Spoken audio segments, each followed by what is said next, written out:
مکہ کے دشمن رسول اللہ صلی اللہ علیہ وآلہ وسلم کو تلاش کرتے ہوئے ایک ایسے مقام تک پہنچ گئے جہاں صرف چند قدم کا فاصلہ باقی رہ گیا تھا۔ رسول اللہ صلی اللہ علیہ وآلہ وسلم کے ساتھ صرف ایک شخص تھا، حضرت ابوبکر صدیق رضی۔ حضرت ابوبکر رضی نے دشمن کے قدم اپنے بالکل قریب دیکھے اور عرض کیا، یا رسول اللہ صلی اللہ علیہ وآلہ وسلم، اگر ان میں سے کوئی اپنے قدموں کے نیچے دیکھ لے تو ہمیں دیکھ لے گا۔ اس نازک لمحے میں رسول اللہ صلی اللہ علیہ وآلہ وسلم نے کیا فرمایا؟ یہ واقعہ صرف ہجرت کا ایک واقعہ نہیں بلکہ توکل، وفاداری، قربانی اور اللہ کی مدد پر یقین کا عظیم سبق ہے۔ حضرت ابوبکر رضی اور رسول اللہ صلی اللہ علیہ وسلم کی رفاقت۔ حضرت ابوبکر رضی رسول اللہ صلی اللہ علیہ وآلہ وسلم کے قریبی ساتھی تھے۔ صحیح بخاری میں رسول اللہ صلی اللہ علیہ وآلہ وسلم نے حضرت ابوبکر کے صحبت اور ان کے ساتھ اپنی خصوصی محبت و رفاقت کا ذکر فرمایا۔ صحیح مسلم میں بھی حضرت ابوبکر کی صحبت اور مال کے ذریعے رسول اللہ صلی اللہ علیہ وآلہ وسلم کے ساتھ ان کی غیر معمولی وفاداری کا ذکر آتا ہے۔ یہاں یہ سبق دیں، سچی محبت صرف الفاظ کا نام نہیں، مشکل وقت میں ساتھ دینا ہی محبت کی بڑی علامت ہے۔ حضرت ابوبکر رضی کا ہجرت کے لیے انتظار۔ صحیح بخاری کی طویل روایت میں حضرت عائشہ رضی بیان کرتی ہیں کہ رسول اللہ صلی اللہ علیہ وآلہ وسلم نے مسلمانوں کو مدینہ کی طرف ہجرت کے بارے میں بتایا۔ حضرت ابوبکر رضی بھی ہجرت کا ارادہ رکھتے تھے، لیکن رسول اللہ صلی اللہ علیہ وآلہ وسلم نے انہیں فرمایا کہ کچھ انتظار کرو، مجھے امید ہے کہ مجھے بھی ہجرت کی اجازت دی جائے گی۔ حضرت ابوبکر رضی نے اسی امید پر انتظار کیا اور اپنے سفر کی تیاری جاری رکھی۔ انہوں نے 2 اونٹنیاں تیار کر رکھی تھی۔ یہاں ایک خوبصورت سبق۔ اللہ پر توکل کا مطلب یہ نہیں کہ انسان تیاری چھوڑ دے۔ حضرت ابوبکر نے اللہ پر بھروسہ بھی رکھا اور سفر کے اسباب بھی تیار کیے۔ ہجرت کی اجازت۔ ایک دن رسول اللہ صلی اللہ علیہ وآلہ وسلم حضرت ابوبکر کے گھر ایسے وقت تشریف لائے جب آپ صلی اللہ علیہ وآلہ وسلم عام طور پر اس وقت نہیں آتے تھے۔ حضرت ابوبکر رضی سمجھ گئے کہ کوئی اہم معاملہ ہے۔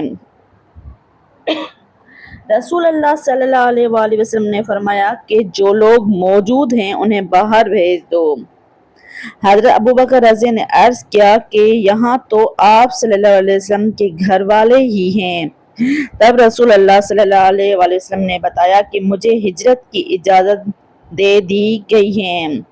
حضرت ابوبکر رضی نے پوچھا، کیا میں بھی آپ صلی اللہ علیہ وسلم کے ساتھ ہوں گا؟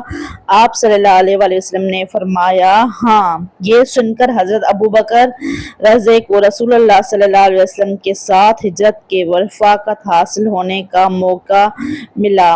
حضرت ابوبکر رضی کی تیاری اور حضرت ابوبکر رضی نے سفر کا سامان تیار کیا، حضرت عثمان نے بھی اس تیاری میں اہم کردار ادا کیا۔ صحیح بخاری کی روایت کے مطابق انہوں نے اپنے کمر بند کا ایک حصہ کاٹ کر سامان رکھنے والے تھیلے کا منہ باندھا، اسی وجہ سے انہیں ذات الناطقین کہا گیا۔ سننا یہاں یہ سبق بیان کریں، ہجرت صرف 2 افراد کا سفر نہیں تھا، گھر کے افراد نے بھی اس عظیم سفر کی تیاری میں اپنا حصہ ادا کیا۔ غار ثور کی طرف روانگی۔ رسول اللہ صلی اللہ علیہ وآلہ وسلم اور حضرت ابوبکر رضی غار ثور کی طرف گئے۔ صحیح بخاری کی روایت کے مطابق وہ دونوں وہاں 3 راتیں رہے۔ یہاں ایک اہم بات یہ نہیں کہیں کہ وہ غار میں 3 دن چھپے رہے۔ اگر آپ دقیق رہنا چاہتے ہیں یہ کہیے صحیح بخاری کی روایت کے مطابق وہ غار ثور میں 3 راتیں رہے۔ حضرت عبداللہ بن ابوبکر کا کردار۔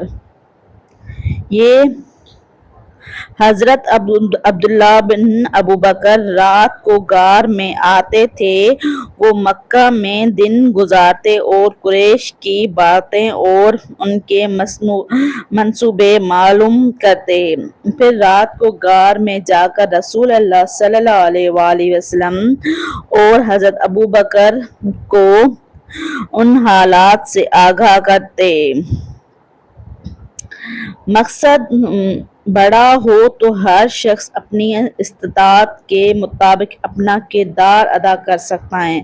حضرت عامر بن فہیرہ کا کردار۔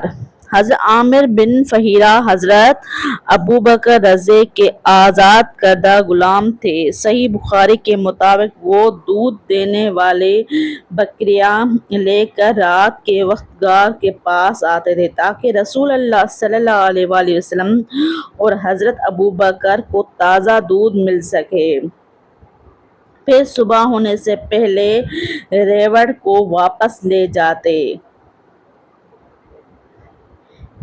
یہ کام 3 راتوں میں کیا گیا۔ راستہ بتانے والے ماہر شخص کا انتظام۔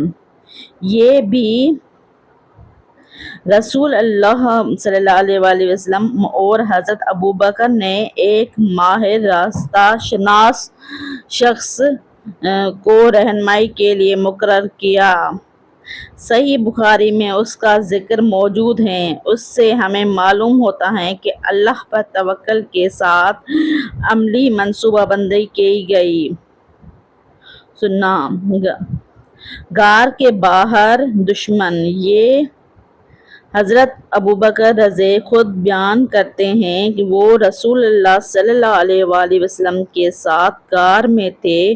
مشرکین اتنے قریب آ گئے کہ حضرت ابوبکر نے ان کے قدم دیکھے۔ انہوں نے عرض کیا، یا رسول اللہ صلی اللہ علیہ وسلم، اگر ان میں سے کوئی اپنے قدموں کے نیچے دیکھ لے تو ہمیں دیکھ لے گا۔ رسول اللہ صلی اللہ علیہ وآلہ وسلم نے فرمایا، اے ابوبکر، ان 2 کے بارے میں تمہارا کیا خیال ہے جن کا تیسرا اللہ ہے؟ صحیح بخاری 3653، صحیح مسلم 2381۔ سننا 1۔ یہاں چند لمحے رک کر کہیں غار کے باہر دشمن تھا، لیکن رسول اللہ صلی اللہ علیہ وآلہ وسلم کا اعتماد اللہ پر تھا۔ قرآن مجید نے اس واقعے کو محفوظ کر دیا۔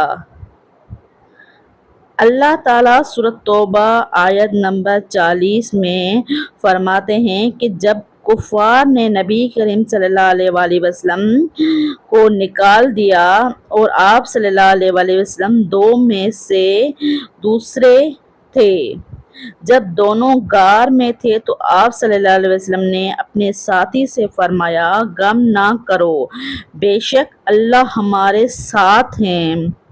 سورۃ توبہ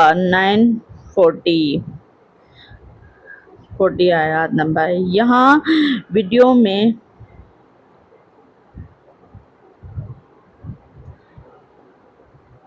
لا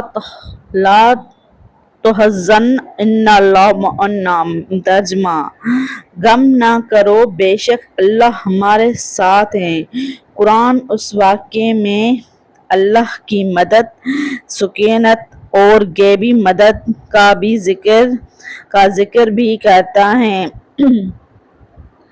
غار سے روانگی 3 راتوں کے بعد سفر کے اگلے مرحلے کا انتظام ہوا۔ صحیح بخاری کے روایت کے مطابق مقررہ کیا گیا راستہ شناس شخص اپنے سواریوں کے ساتھ غار کے پاس آیا اور پھر وہ انہیں ساحل کی طرف سے راستہ اختیار کرتے ہوئے لے کر روانہ ہوا۔ حضرت عامر بن فہیرہ بھی ان کے ساتھ تھے۔ حضرت ابوبکر صدیق غار ثور کا یہ واقعہ ہمیں صرف ماضی کی ایک داستان نہیں سناتا، یہ ہمیں بتاتا ہے کہ جب انسان اللہ تعالیٰ پر بھروسہ کرتا ہے اور صحیح راستہ اختیار کرتا ہے اور مشکل وقت میں ثابت قدم رہتا ہے تو اللہ کی مدد آتی ہے۔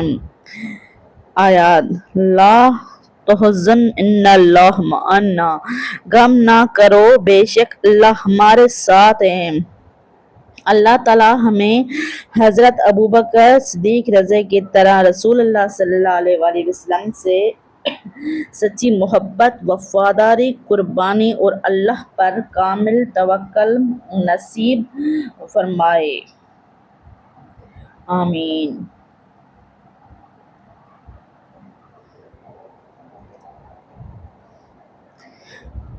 غار ثور کے بارے میں یہ مشہور تفصیلات صحیح بخاری، صحیح مسلم کی روایت کے طور پر نہیں ہیں۔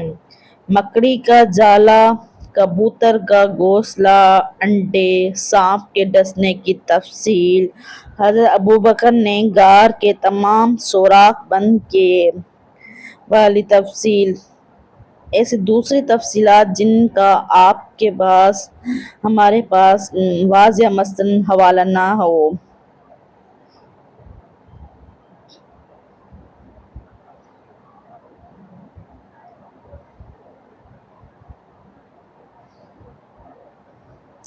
اگر آپ سب کو میری یہ ویڈیو پسند آئے تو میرے چینل کو لائک کریں، شیئر کریں اور سبسکرائب کریں نہ بھولیے۔ جزاک اللہ۔